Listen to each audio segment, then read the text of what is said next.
गरीब से गरीब को सस्ता और प्रभावी इलाज देने का है। समस्याओं से पार पाने के लिए मिशन मोड पर, फोकस तौर पर और समय सीमा में हमें काम करना है। अगर आप भी लेना चाहते हैं देश दुनिया की तमाम जानकारी तो आज ही सब्सक्राइब करें हमारे चैनल को। साथ ही नीचे दिए बेल आइकन को जरूर दबाएं ताकि हर अपडेट आप तक पहुंच सके। नमस्कार, आप देख रहे हैं प्रभासाक्षी न्यूज नेटवर्क। मेरा नाम अनुराग गुप्ता है और आज हम बात करने वाले हैं स्वास्थ्य सेक्टर की। प्रधानमंत्री नरेंद्र मोदी ने स्वास्थ्य सेक्टर के बजट से जुड़े एक वेबिनार को संबोधित किया। इस दौरान उन्होंने भारत को स्वस्थ रखने के लिए 4 मूल मंत्र बताए। यह मूल मंत्र अलग अलग मोर्चे पर आधारित हैं। इसके अलावा प्रधानमंत्री मोदी ने टीबी को समाप्त करने की समय सीमा भी निर्धारित की। हाल ही में देश कोरोना वायरस महामारी से जूझ रहा है और वायरस के मामले फिर से बढ़ रहे हैं। इस दौरान प्रधानमंत्री मोदी ने कोरोना काल में स्वास्थ्य सेक्टर को लेकर किए गए अभूतपूर्व कार्यों का उल्लेख किया और कहा कि कुछ महीनों के भीतर ही देश ने करीब 2500 लैब्स का नेटवर्क खड़ा किया, जिसकी बदौलत आज हम 21 करोड़ टेस्ट तक पहुंच पाए हैं। यह सब सरकार और प्राइवेट सेक्टर के साथ मिलकर काम करने से संभव हुआ है। कोरोना ने हमको सबक दिया है कि हम सिर्फ आज ही नहीं बल्कि महामारी से लड़ने के लिए भविष्य में भी स्थिति को मजबूत करें। प्रधानमंत्री ने आगे बताया कि चिकित्सा उपकरण से लेकर दवाइयों तक, वेंटिलेटर से लेकर वैक्सीन तक, वैज्ञानिक अनुसंधान से लेकर बुनियादी ढांचे की निगरानी तक, डॉक्टर से लेकर महामारी तक, हमें सभी पर ध्यान देना है ताकि देश भविष्य में किसी भी स्वास्थ्य आपदा के लिए बेहतर तरीके से तैयार रहे। सुनिए प्रधानमंत्री मोदी ने किन मोर्चों का जिक्र किया।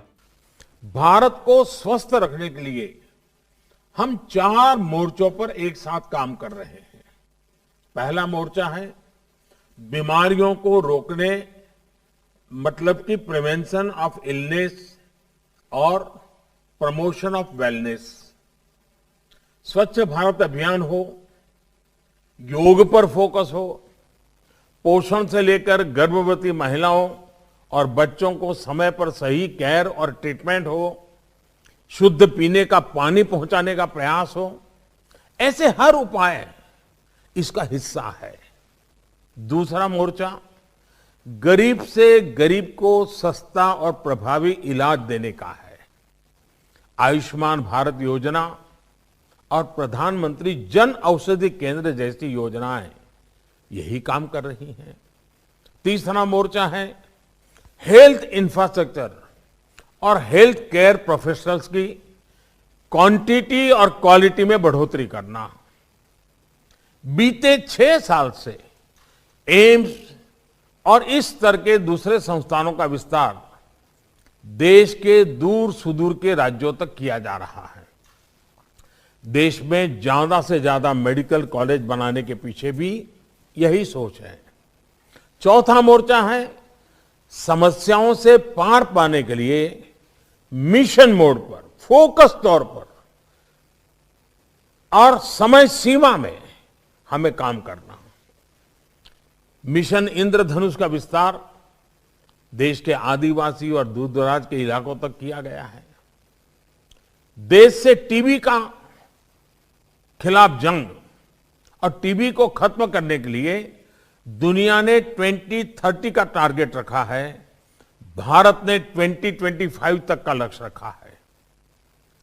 और मैं चाहूंगा कि टीबी की तरफ से इस समय विशेष ध्यान इसलिए देने के लिए मैं कहूंगा कि टीबी भी एक प्रकार से इन्फेक्टेड पर्सन के ड्रॉपलेट से ही फैलती है।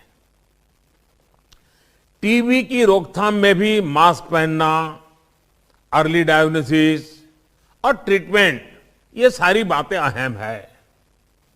ऐसे में कोरोना काल में जो हमें अनुभव मिला है, जो एक प्रकार से हिंदुस्तान के कॉमन मैन तक पहुंच चुका है, अब उसी हमारी प्रैक्टिसेस को हम टीबी के क्षेत्र में भी उसी मोड में काम करेंगे तो टीबी से जो हमें लड़ाई लड़नी है बहुत आसानी से हम जीत सकते हैं।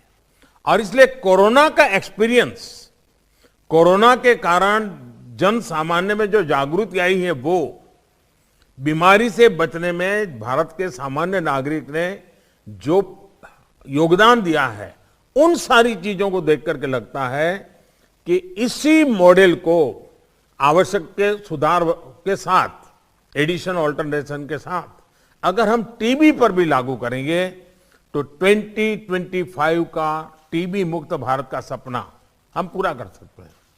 प्रधानमंत्री नरेंद्र मोदी ने अपने संबोधन में दिमागी बुखार का भी उल्लेख किया। वहीं दिमागी बुखार जिससे उत्तर प्रदेश का पूर्वी इलाका बुरी तरह से प्रभावित रहता था। प्रधानमंत्री मोदी ने कहा कि दिमागी बुखार से हर वर्ष हजारों की तादाद में बच्चों की दुखद मृत्यु हो जाती थी।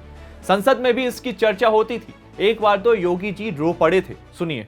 आपको याद होगा हमारे यहाँ खास करके उत्तर प्रदेश में गोरखपुर वगैरह जो क्षेत्र है, जिसे पूर्वांचल भी कहते हैं, उस पूर्वांचल में दिमागी बुखार से हर वर्ष हजारों की तादाद में बच्चों की दुखद मृत्यु हो जाती थी। भारत के संसद में भी उसकी चर्चा होती थी। एक बार तो इस विषय पर चर्चा करते हुए हमारे वर्तमान उत्तर प्रदेश के मुख्यमंत्री योगी जी बहुत रो पड़े थे उन बच्चों की मरने की स्थिति देख करके। लेकिन जब से वो वहां मुख्यमंत्री बने, उन्होंने एक प्रकार से फोकस एक्टिविटी की, पूरी तरह जोर लगाया। आज हमें बहुत आशास्पद परिणाम मिल रहे हैं। हमने दिमागी बुखार को फैलने से रोकने पर जोर दिया, इलाज की सुविधाएं बढ़ाई, तो इसका अब असर भी देख रहा है।